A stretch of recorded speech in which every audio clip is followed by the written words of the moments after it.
Voilà donc, merci de nous suivre sur www.lougawebmedia.com, votre site d'information générale de la région de Louga. Nous sommes aujourd'hui avec Monsieur Babacar Sarr. Présentez-vous d'abord. Wow, merci, je me présente Babacar Sarr, le président du Festival international de folklore et de percussion de Louga, FESFOP. Voilà donc, Babacar Sarr, vous êtes le président du FESFOP. Est-ce que vous pouvez nous dire en grosso modo où en êtes-vous avec les préparatifs du prochain festival? Merci, merci de la disponibilité, Louga Web, et merci aussi de la question. Comme vous l'avez dit, nous préparons activement la 17e édition du Festival international de folklore et de percussion de Louga, qui aura lieu du 28 décembre 2017 au 1er janvier 2018. Mais comme vous le savez, ce festival est toujours précédé de décentralisation culturelle. Aujourd'hui, même une équipe de formation est à Thiep pour former les 3 troupes de la commune rurale de Thiep. Parce que Thiep recevra la décentralisation cette année. Donc 20, 21, 22 formations à Thiep. On les forme sur quoi par exemple? C'est des artistes qu'il faut d'abord accompagner dans leur structuration, structurer les troupes, les former dans ce qu'ils font. Ils font la danse naturelle, traditionnelle, naturelle, livrée naturellement. Mais du fait qu'il y a des cotes, il y a des normes, donc il faut des formations dans ce qu'ils font. Et après les avoir formés, on les équipe. Hein? On les équipe. Les 3 troupes de 15, 15, 15. Et ensuite, il y aura un week-end culturel où ces troupes-là les artistes vont s'exprimer devant leur population. Donc, valorisation de ce qu'ils font. Hein, ils ont choisi la culture, ils ont choisi l'art, la danse, il faut les accompagner dans ça. Nous ferons la même chose pour Petewarak. Chaque année, grâce à Africalia Belgium, nous faisons la décentralisation dans 2 communes rurales. Cette année donc, nous avons choisi Thiep et Petewarak. Les 27, 28, 29, ils seront à Petewarak pour les former, les 3 troupes. Et le 1er, 2 et 3 décembre, nous retournerons à Petewarak pour les week-ends culturels. Où le FESFOP amène toute la logistique, hein, toute la logistique. Et où les troupes, c'est comme des mini-festivals. Et maintenant, la foire économique régionale, elle va commencer du 22 décembre au 2 janvier.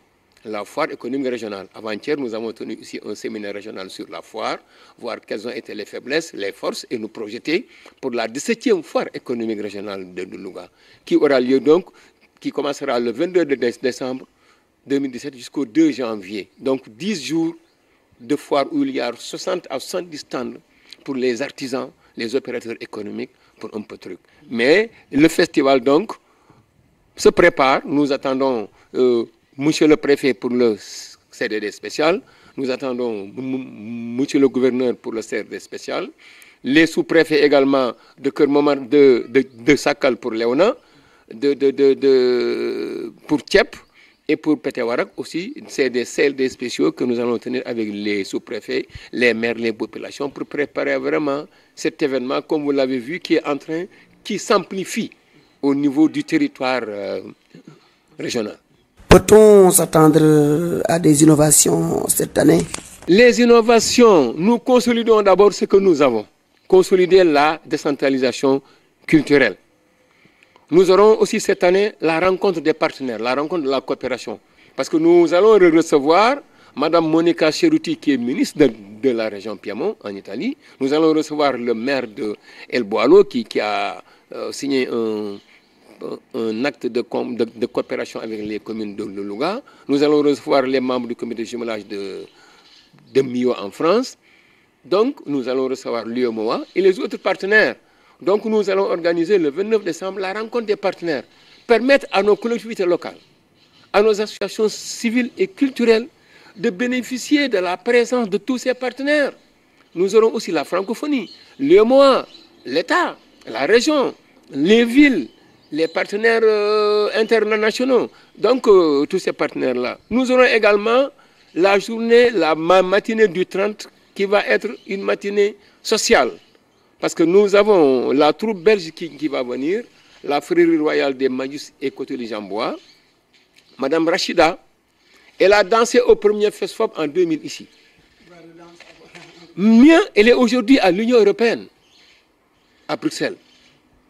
Elle est en train de travailler avec nous pour venir aider les enfants talibés.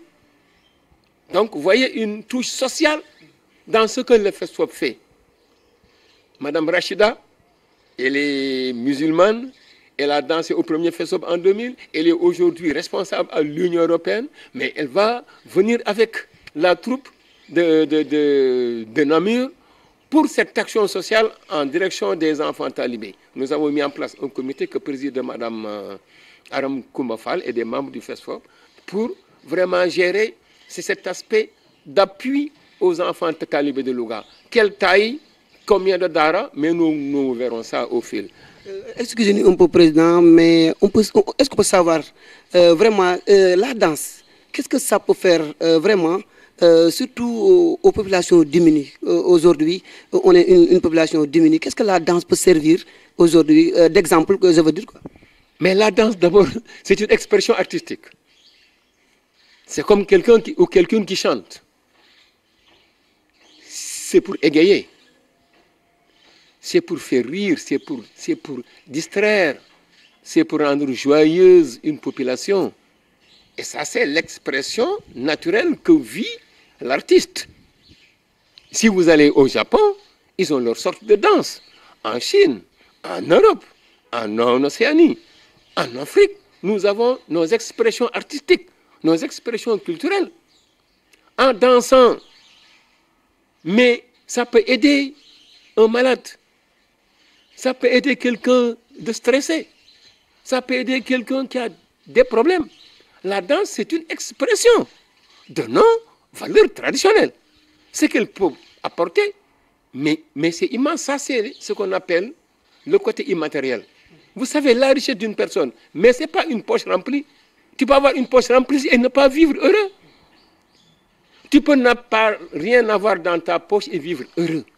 Tu es dans ton environnement humain. Tu discutes, tu échanges. Il y a l'expression artistique qui vient t'accompagner. Tu es heureux. Tu peux être heureux sans avoir les poches. D'ailleurs, je me dis, est-ce que les plus heureux ne sont pas ceux qui ont moins de sous? Merci, Président. On sait aussi que le FESFOP tient bon grâce aux partenaires étrangers. Pouvez-vous en parler un peu, Président? Je vais en parler beaucoup, pas un peu. Parce que grâce à Dieu et aux partenaires, le FESFOP aujourd'hui aborde sa 18e année et sa 17e édition. Vous savez, nous avons du 16 au 20 juillet organisé ici une formation pour 20 acteurs culturels sur le management culturel et le marketing culturel avec l'université Gaston Berger de Saint-Louis. Docteur Nour et le professeur Ibrahim Etiam sont venus ici former 20 acteurs culturels dans le management et le marketing culturel. Ça, c'est grâce à l'ASBL Africalia, qui est une association sans but lucratif de Bruxelles financée par la coopération fédérale belge. Si nous sommes en train aujourd'hui d'animer une formation à Thiep, nous allons animer une formation à Pétewarak, nous allons les équiper. Nous allons également organiser des week-ends culturels, mais c'est grâce aux partenaires qui est Africalia Belgium. Ce village du FESFOP-là, aujourd'hui, qui a beaucoup de difficultés au niveau des charges électriques et d'eau, Wallonie-Bruxelles International va nous financer cette année l'installation du solaire dans ce village, et pour le village et pour la radio. Mais ça, c'est l'apport international. Nous avons, l'UEMOA, l'Union monétaire économique africaine, qui cette année a sa 4e participation au FESFOP, avec les apports que nous recevons pour l'événementiel et pour le musée. Nous avons l'Organisation internationale de la francophonie, la case qui nous abrite aujourd'hui. C'est un accompagnement de l'OIF, la cour de clôture, les allées, la foire économique régionale. Elle est appuyée aussi par l'Organisation internationale de la francophonie. Vous voyez donc les accompagnements structurants. Je ne parle pas d'accompagnement événementiel. les accompagnements structurants que nous apportent ces partenaires internationaux. Voilà le Bruxelles International, l'UEMOA, la francophonie, Africalia Belgium. Mais c'est grâce à ces partenaires-là, M. Sylla, que le FESFOP survit, mais également répond à l'adage culture levier de développement durable. Nous avons ici des projets structurants.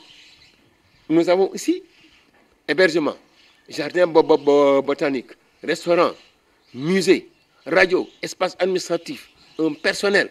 Mais ça, ce n'est pas le festival, mais c'est le FESFOP en tant qu'association qui porte des projets structurants grâce à la coopération internationale. Vous avez tout à l'heure évoqué que vous avez ici une radio. Quel est son rôle véritablement, la radio, au niveau du centre, quoi? La radio, c'est pour un rôle d'éveil de conscience, de communication sociale et sociétale, d'encourager la pluralité, la démocratie. La démocratie, ce n'est pas des paroles, c'est des actes concrets. Une radio, surtout culturelle et communautaire, elle va en direction des populations. Sensibilisation, information, conscientisation, participation citoyenne. Mais ça, c'est des rôles fondamentaux d'une radio communautaire et culturelle. Mais un peuple qui se construit, un développement qui se construit, doit se construire d'abord par les consciences. Je dis toujours, émergence, oui, mais l'émergence de développement se fera d'abord par l'émergence des consciences, l'éducation à la citoyenneté. Nous avons formé ici, grâce à la radio, des jeunes, le journalisme citoyen. Le journalisme citoyen, c'est une réalité. Donc la radio contribue à l'éveil de conscience, contribue à l'information, la sensibilisation, l'événement, la sensibilisation sociale et sociétale. Tout ça, c'est des objectifs spécifiques qu'une radio culturelle et communautaire porte. D'ailleurs, c'est pourquoi, dès la 6e ou 7e édition, la région Piémont d'Italie a dit voilà un projet culturel qui peut porter le développement local. Donc, on finance la radio culturelle. Et ça a été financé en 2009. C'est vrai que nous avons reçu la fréquence en mai 2014, mais nous avons eu la radio en 2009. Et elle émettait en web. Parce qu'elle contribuait aussi à la jonction entre communauté et diaspora. Vous savez ce que la diaspora joue, sénégalaise ou logatoise joue dans ce monde? Ça, il faut des passerelles, il faut toujours des ponts.